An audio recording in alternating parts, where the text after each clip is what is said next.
Lily's friend project. It's Lily's friend project. It's Lily's friend project. I want to talk about a word. That word is civilians. I heard it for the first time in the context of sex work, and it stopped me. Not because it was shocking, because it was so matter of fact. There are the people who know, and there are the people who don't. And once you're on one side of that line, you start to see the line everywhere. I spoke to Lusty Lady and Maya, two escorts who are friends, and Jennifer Worley, author of Neon Girls, a book about organizing a union and then a worker co-op at a peep show in San Francisco in the 90s. Our exploration of this begins in a hotel room in Midtown. Lusty Lady is a non-binary artist originally from New York who now lives in California. Maya is a trans femme artist, writer, musician, DJ, and creative director of Dirty Mag, an underground New York zine about harm reduction, sex work, and freaks. They met through Dirty Mag's founder, who Lily was in a relationship with at the time. They are not the same kind of person, and they don't do the same kind of work. Lily described their client as someone they watch Criterion Collection films with. They understand each other anyway. We were in a hotel room that a client was paying for. I arrived super stressed about my janky field recording setup. Oh, wait. There's too many, nozzles and things. Wait. Will you guys tap one of yours? Okay, perfect. Okay, we're good. Oh, we're recording already. Perfect. That's great. Oh my god, how People funny. love a little background. Yeah. Behind the scenes energy. Yeah, I feel like it would be good for something, maybe. Absolutely. Everything's good for something, maybe. I hate technology, but anyway, could you guys just introduce yourselves and who you are and who you are to each other, sort of? Yeah. I'm Lusty Lady. I'm an artist from New York City. I live in California now. And I met Maya a bunch of years ago, I feel like, through Dirty Mag. Yeah, and always just really admired her work and thought she was so cool and fab and such a multidisciplinary, multi-hyphenate, cool person. And then we collaborated on this hat that's over there, actually. My favorite hat that I ever have put on my head that says good boy, and I wear it everywhere. That was a really popular hat.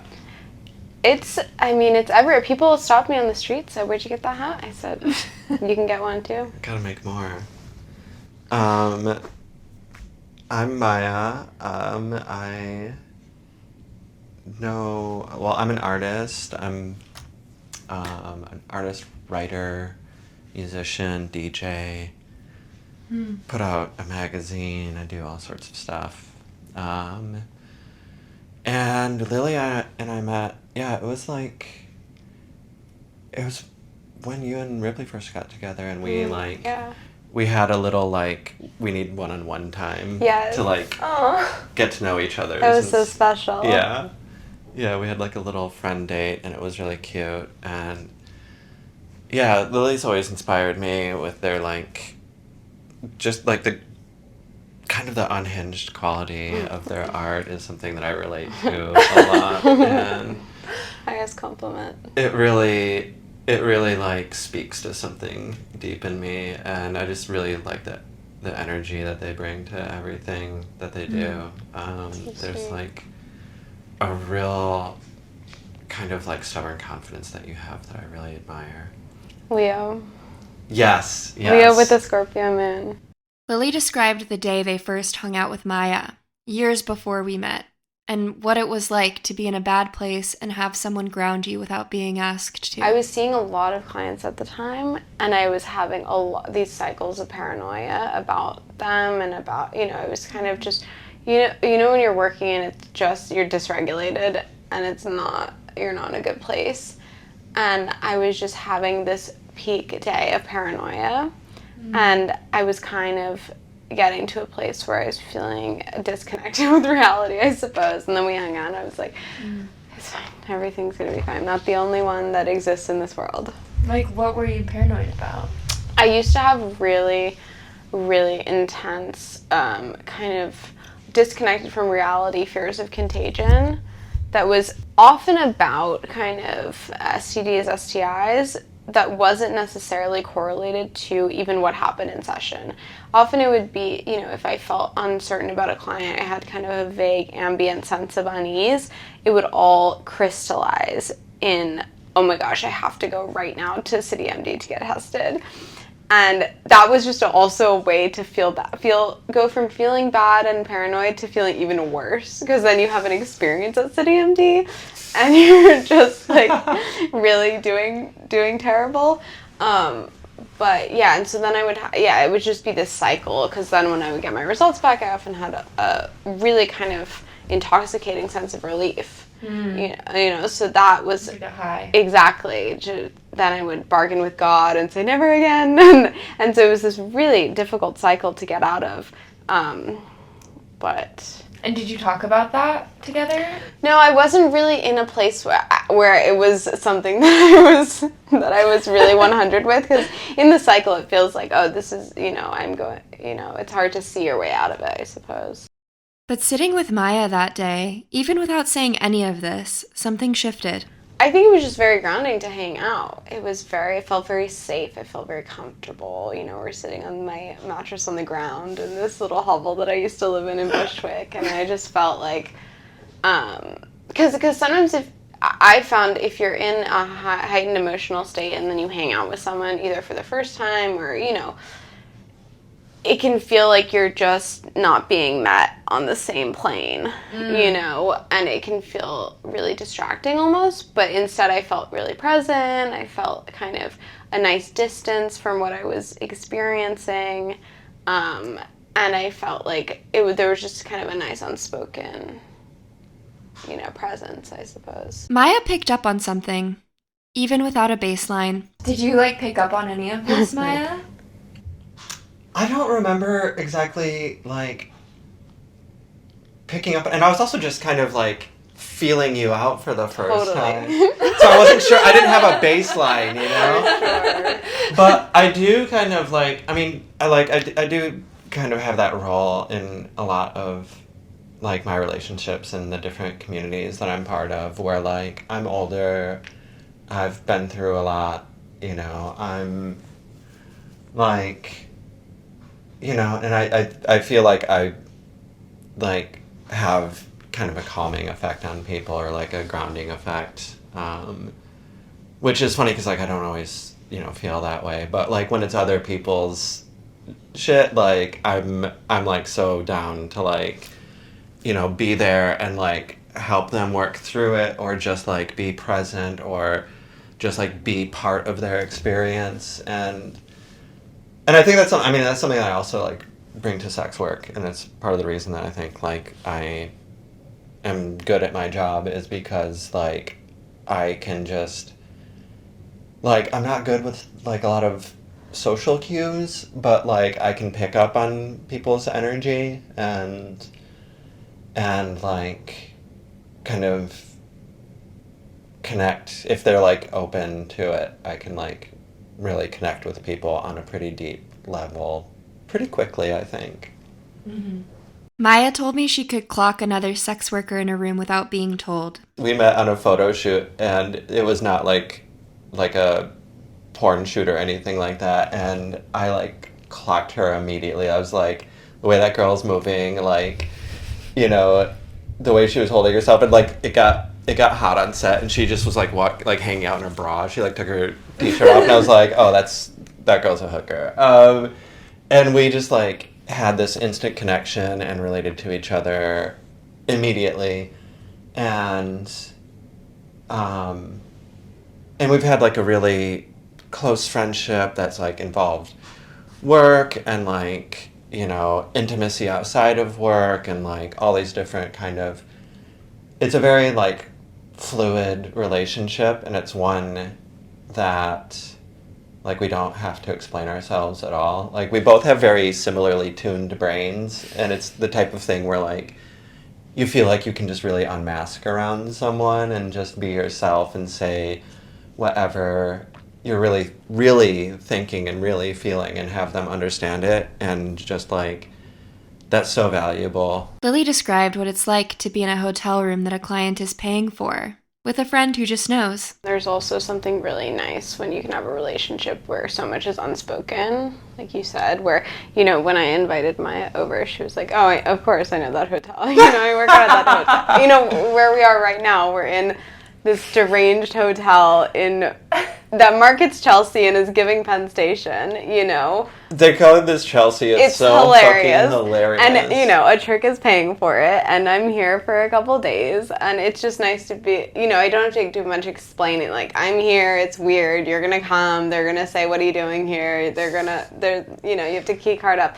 And so it's just nice to have, these relationships where a lot is just understood, especially in kind of a work environment where sometimes a lot is not understood by kind of civilians. But I mean, extrapolating outward, I think anyone who has, you know, a lot of their time and energy spent towards something that maybe it is difficult to be understood unless you're inside of it, I think naturally feel a camaraderie. You know, I think a lot of occupations are that way. So in that sense, I don't think there's anything exceptional about sex work, but I do think there's something that feels exceptional. It feels, you know, really special, and it feels really grounded, and yeah. At some point, Maya said something I've not been able to get out of my head. Once you become a sex worker, and in my experience, once you start doing full service, like you really start to see the world as like, there's civilians, there's tricks, and there's hookers, you know? And, like, I know which tribe I'm in, yeah. You know? And, like, it's hard not to see the world that way, like, honestly, after, like, before I started doing sex work, I was, like, I was very woke, I was very educated, I had sat my ass down and listened, and I thought, like, I had as good an understanding as a civilian could of like what the experience was like. And then I started doing it. I was like, no one told me any of this shit. You know, like I did not know this was what it was like. You know, there's all these things that like emotions that are so complex and like require such like experience, like such a background like built up of experience to even understand what these complex emotions are like. You know, like, it's really hard to explain to people, like the thing that you were talking about with the contamination anxiety, like, that to me, like, I've never experienced that necessarily, like, I've had some scares, but, you know, that to me, just, like, that sounds like the feeling of, like, having your body be the thing that you depend on to, like, survive, to eat, to, like, make money from, you know, and like my relationship to my body is so much different than it was before doing sex work. Like I have a hard time even remembering what it was like, and it's like not necessarily bad stuff, but like it's just different, and it's something that like it would take me like all day to like even start to get across what it's actually like to someone who doesn't have that experience already. Maya and Lily are not doing the same work or living the same version of this life. Lily is non-binary, seeing one regular client right now. Maya is a trans femme woman doing full service. When I asked about what advice her sex worker friends had given her, she talked specifically about other trans femmes. I feel like I was really lucky to get into sex work when I already had kind of made a lot of friends who were doing it. And so I had a lot of support going into it. I had people who would like give me advice, answer questions for me, and like I felt very like supported going into it, just like very held, you know, and yeah, like there, especially with like other trans femmes, there was just like, you know, it was nice just to be able to like talk about things and have people say, I've been there, you know, like I know what that's like. That's a weird experience. Like there are things that trans femme sex workers have to experience that no one else does. And it was like, I don't know if necessarily like they helped me untangle things, but they helped me to like, you know, understand them a little more. And like, you know, a lot of the stuff is still very, like, it's a lot of complex, there's a lot of really complex emotions that come along with this work. And sometimes it is just messy, but sometimes like it just helps to have someone say like, I get it. You know, you're not crazy for that. You know, one of my friends in LA who's a trans femme woman was telling me about how I was like, oh, how's work been? And she was like, you know, I'm taking a couple months off because I have something coming up next month, and honestly, I'm just not trying to get killed between then and now, you know? And she's like, she was telling me about, you know, just, it's not an experience, a lived experience that I'm not thinking about, you know, my degree of safety to that extreme, right? And so there are so many privileges that come with presenting in a certain way, with, you know, being a white person in full service. I asked if they ever work with their friends. Yeah. Yeah, it's the best. It's so good. It's so fun. You never laugh more. Really? You never laugh more. I fucking love it. It's one of my favorite parts of the job. Oh my gosh, it's so fun. My friend who I saw this morning, she and I work together pretty frequently. And we are just like, we are so good, and I know we're so good, and just like... You're like, nailed that. Yeah, and it's sometimes like I take pride in my work. Like I am really good at what I do, and like I typically, unless the trick has like, you know, is like a dead fish, like I'm trying to like give it all. I'm like, you know, performing. I'm a performer, Totally. you know? Mm-hmm. Yeah. And at heart. And so it's really like lovely to have an audience that you can share it, and that's you can talk afterwards. But The also, talk afterwards is the best. and to me, it's like, you know, I used to like playing bands and stuff, and like you get, you know, when you're playing with someone, you get a connection. It's like a psychic thing, and you're like, you can make eye contact, and you both know what the next move is. And like, you know, doing a double like that it's the same way. It's like when you lock in with someone, it's like, it's really telepathic. Yeah. I've also had really good experiences doing doubles with girls that I have never met before, you know? Yeah. Like, you're just like meeting for the first time, and you gotta like fuck this man together. Totally, you go deep real And quick. it's just like, what's up? You know, Let's you, fuck this man. and you gotta find each For other. Like sure. you gotta find a way to connect, and like, you know, and figure out like, what's this person's vibe? Like, you know, how do we relate to each other? And you have to figure that shit out like super fast. But I've had like great experiences that way, and like made friends. Like made a lot of friends from just like, you know, getting booked by the same guy. I wondered if they'd ever been surprised seeing a friend's persona up close. I love to see a friend's fake orgasm. It is so funny. Period. You know, Period. it's just the heights that people can go to. It's incredible. Yeah. You know? I find that so funny. That's hilarious. But I think like, you know, I think the difference between like our, you know, work self and our like, you know, offstage self, like there's a lot of bleed between the two. Like, you might see a different side of someone, or like, here's like how they run a dom session, because that, like, the dommier it gets, the more you do have to play a character.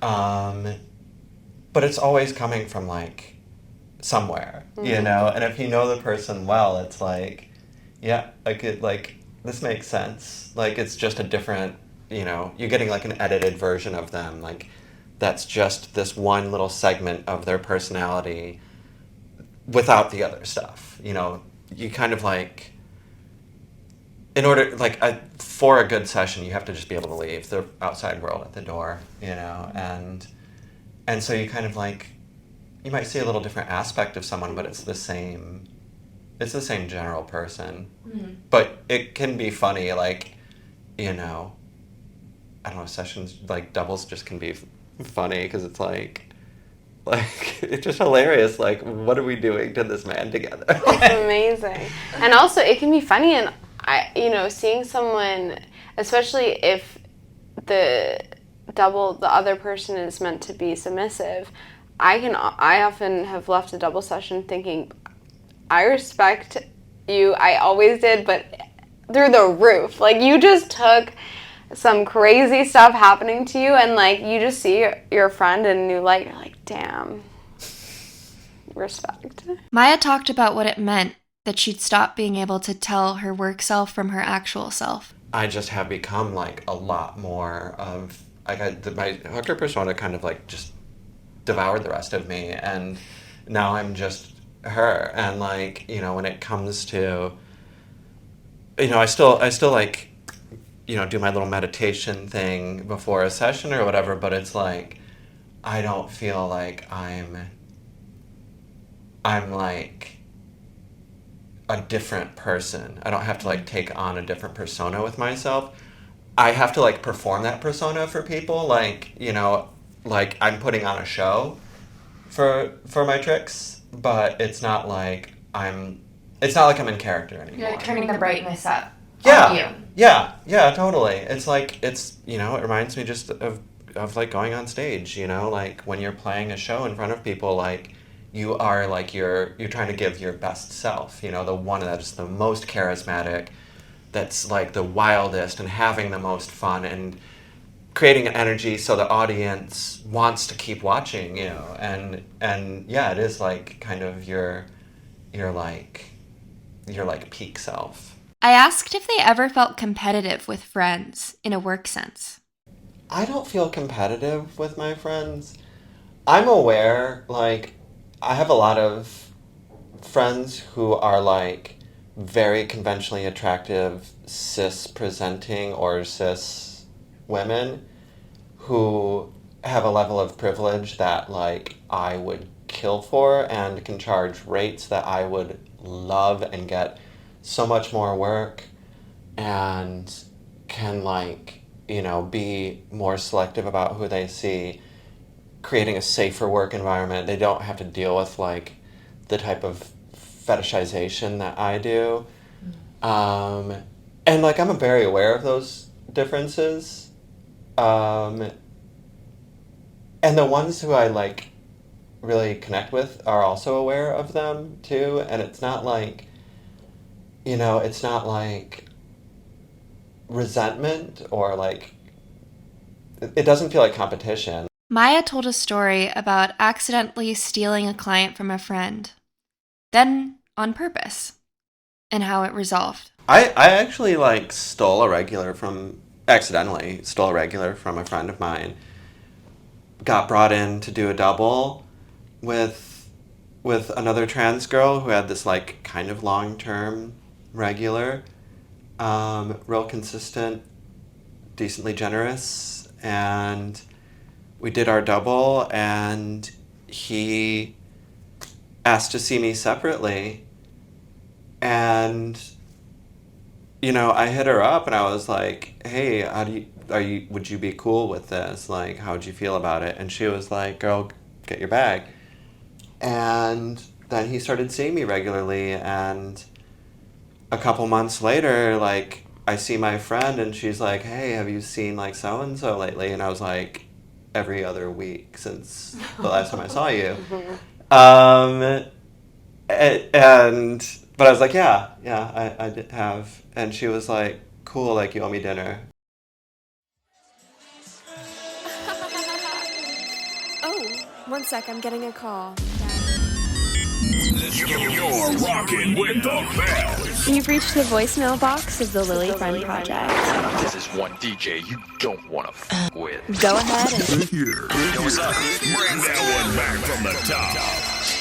Lily's Friend Project.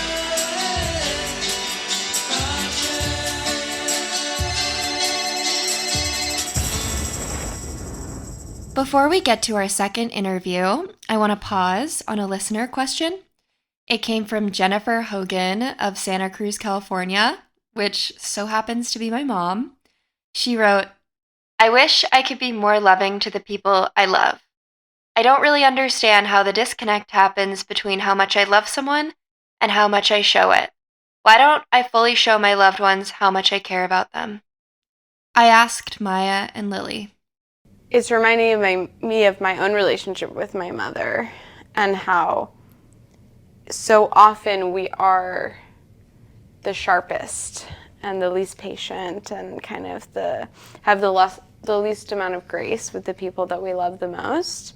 I think because we know that there's an unconditional love there, you know, that we can show maybe our shadows to them and they're not going to walk away.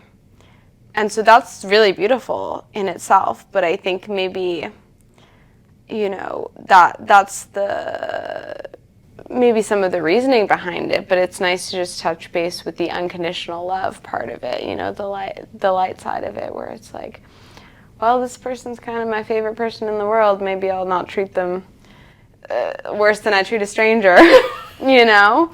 But it's really easy to do that, to fall into that, you know? But then we just, you know, it's nice to just constantly be re-meeting people. You know, I feel like I look at my husband every day, like the first time, where I'm like, oh, I can't even look at him, he's so hot, you know? Where I just think, like, I feel like I have fresh eyes all the time, or try to when I'm at my best, you know, fresh eyes with the people that we love the most, just so we can actively channel that in real time. I totally agree with all of that. I think also, I mean, I do think it's so true that we, like, you know, there's a lot of just, especially with family, there's a lot of just like, well, you know I love you, you know, and we expect, I think, like, acknowledgement of our relationship to each other to take the place of, like, expressing, like, how much that relationship means. But I also think a lot of it is just like, I mean, you know, I think it's just like a lot of societal programming. Like, I'm from the Midwest, where people are just like, people do not compliment, you know, people do not express how they feel, like, good or bad about you if you're close to them in kind of the Midwestern culture that I grew up in. And I really saw, you know, I've just really learned from meeting people, you know, who didn't have that experience, like, how much that, like, was baked into the way that I related to people, and how much of that programming I was just unconsciously following.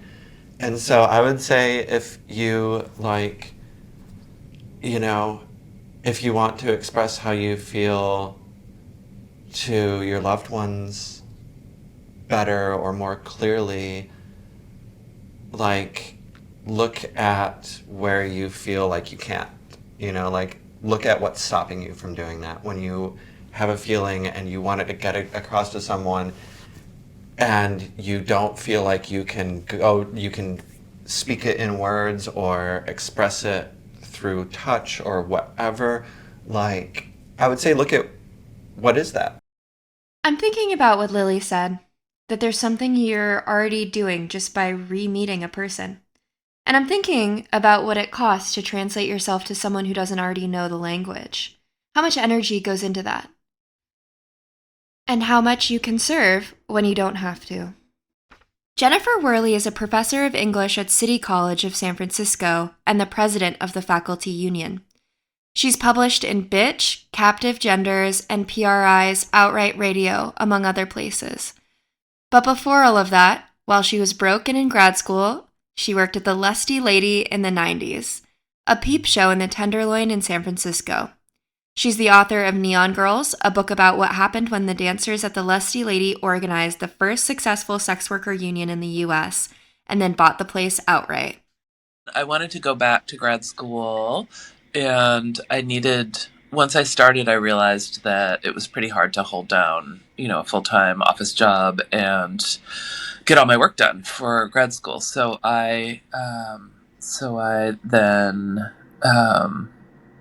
started looking around, and I think my girlfriend at the time maybe suggested the Lusty, or I guess I just saw ads for the Lusty. But so that's how I got into it. It was sort of economic necessity or economic, I guess, best interest as opposed to necessity. But yeah, so it was even though it was much less expensive to live in San Francisco than it is now, it still was a lot for a person just starting out. It was really interesting and very kind of jarring to me that, I felt very much like Mary Sue kind of character, meaning new, wide-eyed, and in a very unfamiliar world.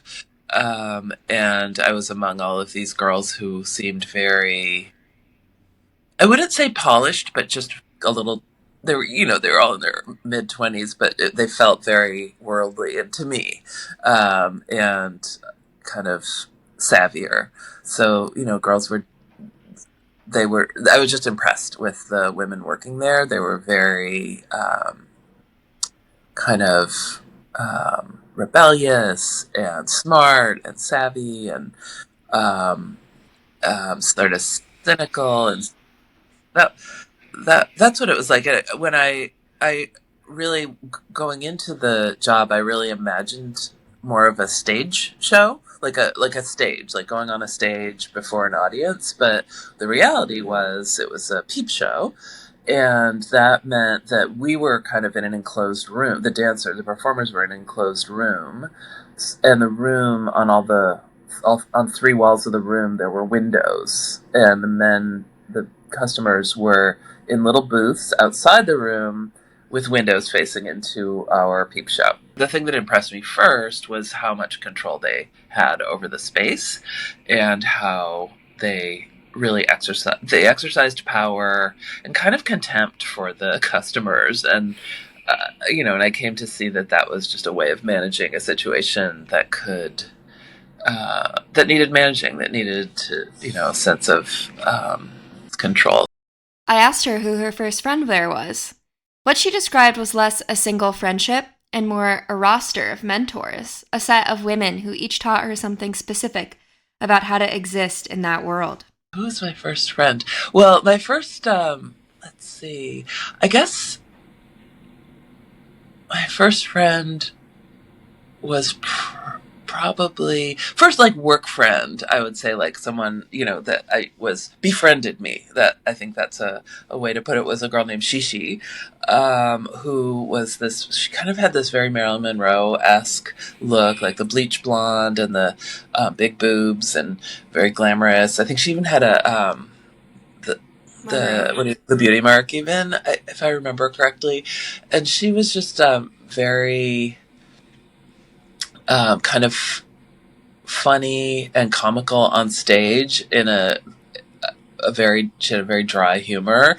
But she sort of helped me, like, oh my God, your makeup, like the way I thought you would do makeup was so wrong for a stage where there's, this red lighting, and you just get washed out immediately by the lighting. And so she kind of showed me, like, put on like 10 times that amount of mascara. You have to draw a line around your lips, like, to make it show up. You can't use red lipstick because the lights are red. You have to just basically use almost black lipstick if it's going to show up. Then there was Honeysuckle, her dancer name. Outside the club, she wore a googly eye on her forehead. On stage, she wore a blonde wig that erased all of her outside identity. She taught Jennifer poker and invented games. One was called San Francisco. Queens are wild, and straights don't count. And then I also got to be friends with a dancer named Isis, who she's also eventually made a film about the Lusty organizing called Live Nude Girls Unite.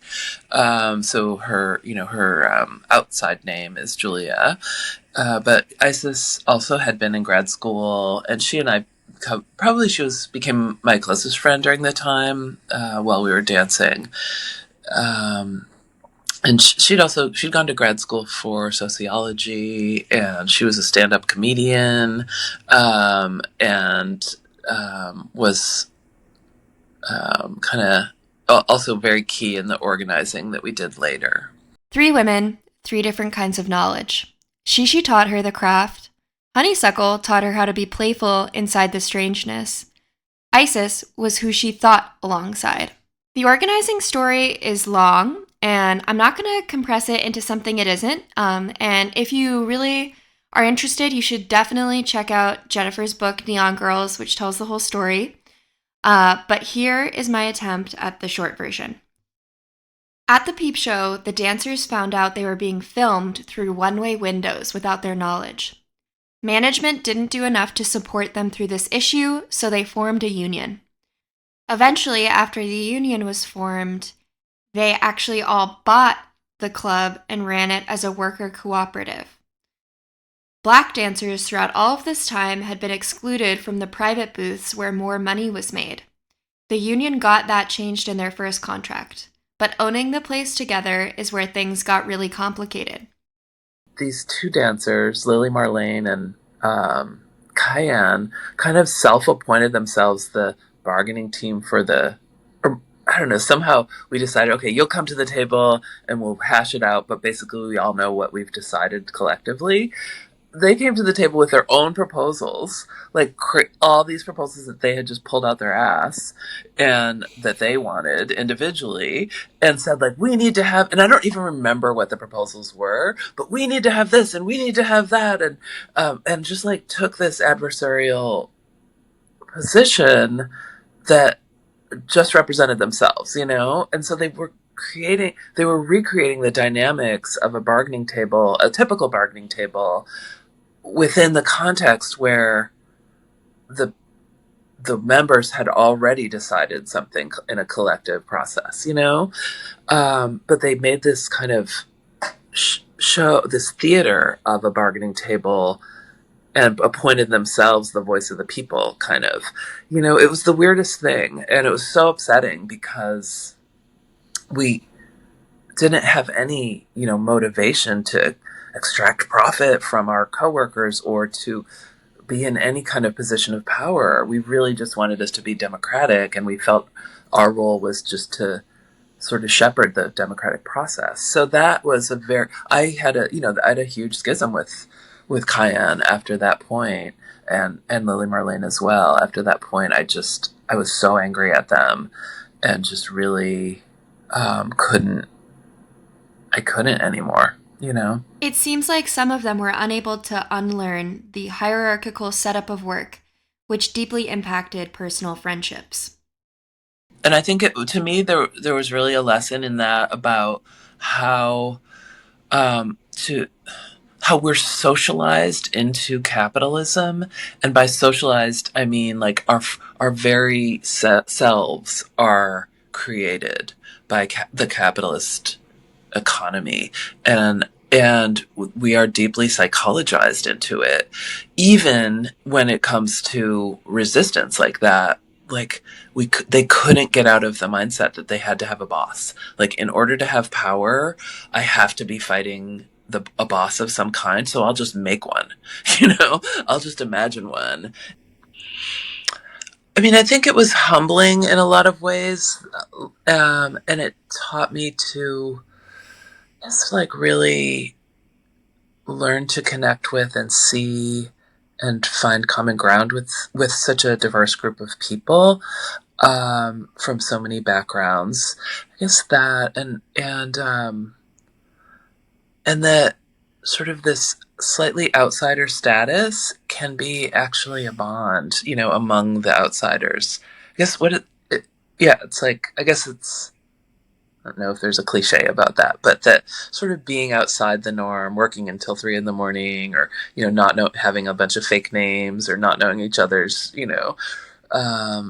real names, it creates this weird connection, to the point that that I still feel connected to a lot of those people so many years later. Jennifer's book came out in June 2020. The launch party was on Zoom. She read a passage about a dancer named Grenadine. I read a bunch from the book, and a passage I read is about a dancer named Grenadine, who was just like, she hated the customers more than anybody. And she just, like, it was all about, like, what a bitch she was to them on stage, and how awesome I found it to watch her do that. And then we had a question and answer afterwards, and the first question, like, the people had all been blacked out to me or something. Their cameras were off, I guess. And then the first question came, and this woman came up on stage, and she was like, and her name was Jennifer, also my name, but then her face came on, and she was like, "Hi, it's me, Grenadine." And I burst into tears. I was just like, because I hadn't seen her or talked, and I just burst into tears. I was so happy to see her, and it just felt like this amazing reconnection. So and to have evoked her spirit, and then to have her call herself by her old dancer name in that moment was so powerful. Capitalists, there's a... We met on a photo shoot, and it was not like money. one of, Well, two things. I brought in a girl that I was when I interviewed. in the process of writing, of when I course. decided. I work out at that. Jennifer didn't know Grenadine's real name. Grenadine didn't know Jennifer's. And at a Zoom launch party in 2020, 20 years later, a woman called herself by a name she'd stopped using, and another woman burst into tears. Maya said, "Civilians, tricks, and hookers. I know which tribe I'm in." I keep thinking about that word. Tribe. Not solidarity, not community. Tribe. Something older. Something you're in before you decide to be. Our second listener question comes from Emma from Asheville. Oh, one sec, I'm getting a call. You're rocking with the best. You've reached the voicemail box of the Lily Friend Project. This is one DJ you don't want to with. Go ahead and... Here. What's up? Bring that one back from the top.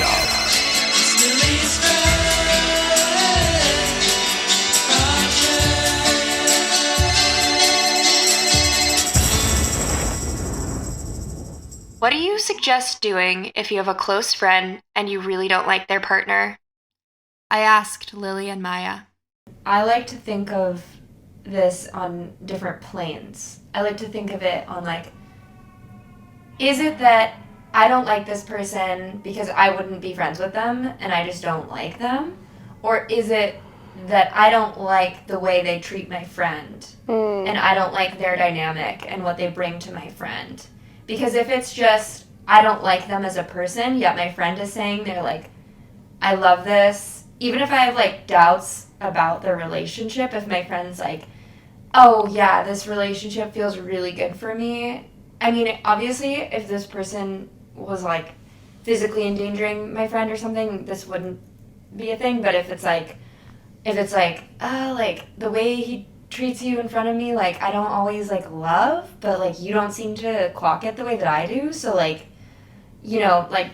just gonna be I'm a little skeptical, but I'm not gonna say anything because you're saying you are really into this relationship. If they say they're not into it, that's a different game for me. But but then also too, if it's just I just don't fuck with them as a friend, period, I'm whatever, I'm gonna learn to love it. But then there are certain situations where I'm I don't think they treat you well or they're the right fit for you, and I potentially would say something. I try to be honest with people. Yeah. I try not to I try not to lie to people even when it's like socially convenient. So if someone was like, "Do you not like my partner?" and I didn't like them, I would have to be like, "Honestly, not. No, I don't."